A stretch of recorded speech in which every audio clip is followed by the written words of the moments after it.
नमस्कार, AR trends में आपका स्वागत है। आशा करती हूँ कि आप सब लोग बहुत अच्छे होंगे। आज इस वीडियो में मैं आपको बताऊँगी कि मैं अपने शॉप पे जो भी सामान लेके आती हूँ, उसकी लिस्ट और सामान दोनों कैसे मैनेज करती हूँ।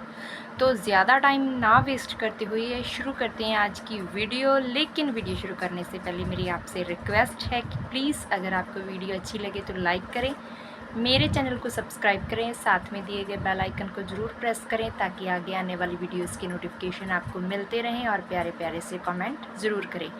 मैं अपने चैनल पर इसी तरह शॉप से रिलेटेड वीडियोस बनाती हूँ। तो आइए शुरू करते हैं आज की वीडियो।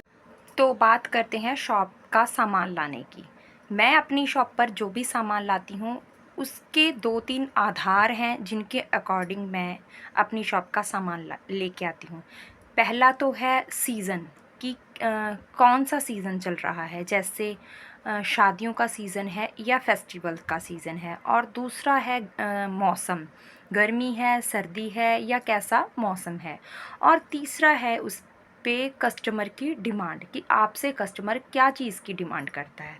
तो सबसे पहले हम जो सीज़न है उसकी बात करते हैं। जैसे फेस्टिवल्स में थोड़े से, जैसे कि राखी का त्यौहार आता है तो मैं राखियाँ लाती हूँ। उसके पहले तीज होती है, मैं चूड़ी लेके आती हूँ। और इसके अलावा राखियों पर मेकअप का सामान काफ़ी ज़्यादा सेल होता है, वो लेके आती हूँ। और उसके बाद करवा चौथ पर मेकअप का सामान हो गया, चूड़ी हो गई। और जो करवा चौथ के पहले अहोई अष्टमी आती है, उस पर मेरी शॉप पर बच्चों के कपड़े, टॉयज़, चूड़ी और मेकअप का सामान सेल हो जाता है, तो वो चीज़ें लेके आती हूँ मैं। और दूसरा है मौसम। जैसे पहले मैंने कॉस्मेटिक का काम शुरू किया, तो सिर्फ़ कॉस्मेटिक के काम के साथ मेरी शॉप ग्रो नहीं करी। कई बार जब कोई फेस्टिवल वगैरह नहीं होता था या फिर ज़्यादा गर्मी होती थी, ज़्यादा सर्दी होती थी, तो मैं बिल्कुल शॉप पर फ्री बैठी रहती थी, कोई कस्टमर नहीं आता था। तो मैंने उसका एक सॉल्यूशन निकाला कि मैं गर्मी सर्दी के अकॉर्डिंग चीज़ें लेके आने लगी। जैसे कि गर्मियों में लड़कियों की स्टॉल्स, दुपट्टे, और जो मतलब कैप्स हो गई, सन ग्लासेस हो गई, ऐसी चीज़ें मैंने लानी शुरू कर दी। और सर्दियों के लिए मैंने लाना शुरू किया कैप्स, ग्लव्स हो गए, और जो सॉक्स होती हैं गरम विंटर वाली, ऐसी चीज़ें मैंने लानी शुरू की। और गरम स्टॉल वगैरह भी, मैंने शॉल वगैरह भी लाने शुरू कर दिए, जिससे मेरी सेल काफ़ी अच्छी होने लगी। और दूसरा है जो कस्टमर की डिमांड रहती है। जो चीज़ें मेरे शॉप पर डेली सेल होती हैं, जब वो ख़त्म होने वाली होती हैं, तो मैं पहले ही एक कॉपी और एक पेन अपने काउंटर पर रखती हूँ, उस पर लिखती रहती हूँ। और दूसरा, जो चीज़ कस्टमर मेरे से डिमांड करता है, कई बार मेरे पास वो चीज़ नहीं भी होती, मैं तब भी उसे अपनी कॉपी पर लिख लेती हूँ। और जब भी होलसेल मार्केट जाती हूँ, तब मैं वो सामान ज़रूर लेके आती हूँ। तो इस तरह मैं अपने जो शॉप का सामान है उसे मैनेज करती रहती हूँ। दूसरा, कई बार शादियों का सीज़न होता है, तब भी आपको ज्वेलरी और कॉस्मेटिक का सामान, परफ्यूम वगैरह सारा कुछ आपको अरेंज करना पड़ता है कस्टमर के लिए। तो इस तरह से दुकान पर कई चीज़ें होती हैं जिसके अकॉर्डिंग चीज़ें सेल होती रहती हैं। एक और ज़्यादा सबसे अफ़ेक्ट करता है जो कॉस्मेटिक शॉप पर, वो है ट्रेंड। जी हाँ, जैसे ज्वेलरी किस ट्रेंड की चल रही है, किस ट्रेंड में चूड़ियाँ चल रही हैं, वो चीज़ें भी कॉस्मेटिक शॉप पर आपको ट्रेंड के हिसाब से रखनी चाहिए। क्योंकि कस्टमर जो इंस्टा वगैरह है उस पर देखकर आपसे आके ट्रेंडिंग चीज़ें माँगते हैं। तो वो भी मैं चीज़ें जितनी हो सके मुझसे, उतनी मैं अपनी शॉप पर लेके आती हूँ।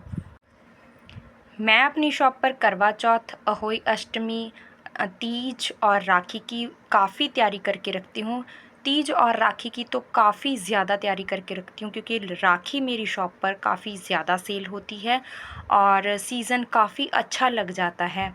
लेकिन मैं दिवाली का कोई भी सामान अपनी शॉप पर नहीं लेके आती एक्स्ट्रा। सिर्फ़ जो डेली जब भी शॉपिंग करने जाती हूँ गिफ्ट आइटम्स ला कर रखती हूँ, सिर्फ़ वही रखती हूँ।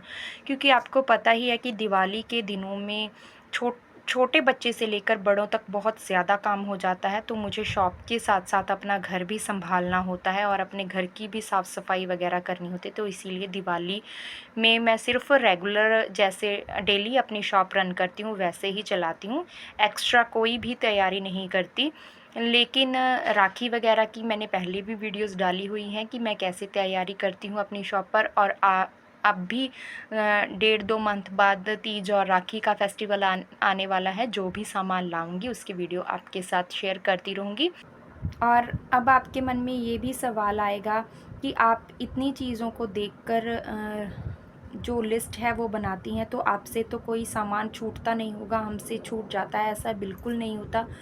कोई भी इंसान पूरी तरह परफेक्ट नहीं होता, कोई ना कोई चीज़ें फिर भी छूट जाती हैं, तो इतना मन पर नहीं लेना चाहिए, क्योंकि गलतियाँ इंसान से ही होती हैं। आगे से आप और मैं ये चीज़ अपने मन में बिठा कर रखिए कि हम ऐसी गलती नहीं करेंगे कि कस्टमर हमारी शॉप से वापस जाए।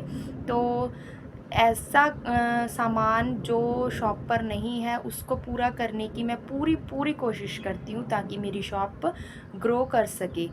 और यही थे कुछ कारण और कुछ ऐसी चीज़ें जो शॉप के सामान को अफ़ेक्ट करती हैं, जिन चीज़ों का हमें ध्यान रखना चाहिए कि किन-किन चीज़ों का ध्यान रखकर हम अपनी शॉप का सामान पूरा कर सकते हैं। दूसरा, शॉप एक ऐसी चीज़ है जिसका सामान कभी भी पूरा नहीं होता। तो ये बात अपने मन में बिल्कुल मत लाइएगा कि हाँ, मैं तो इतना सामान लेने गई थी, फिर भी जहाँ गया था फिर भी कोई ना कोई सामान छूट गया। सामान तो छूट ही जाता है। मैं अगर कोई चीज़ रह जाती है तो अगली बार जब होलसेल मार्केट जाती हूँ तो मैं लेके आती हूँ। लेकिन फिर भी कई बार ऐसे चांस भी बन जाते हैं कि दोबारा भी होलसेल मार्केट जाने पर वो चीज़ नहीं मिलती, क्योंकि होलसेल मार्केट में भी होलसेलर के पास ऐसी कई चीज़ें होती हैं जो हमें चाहिए होती हैं, लेकिन वहाँ पर नहीं मिलती। तो ठीक है, ये थी एक छोटी-सी वीडियो अपने एक्सपीरियंस से जो मैंने सीखा वो आपके साथ शेयर किया। अगर आपको वीडियो अच्छी लगे तो प्लीज़ लाइक करें, मेरे चैनल को सब्सक्राइब करें, प्यारे से कमेंट ज़रूर करें, ये मेरी दोबारा से रिक्वेस्ट है। मिलते हैं नेक्स्ट वीडियो में, तब तक के लिए बाय बाय।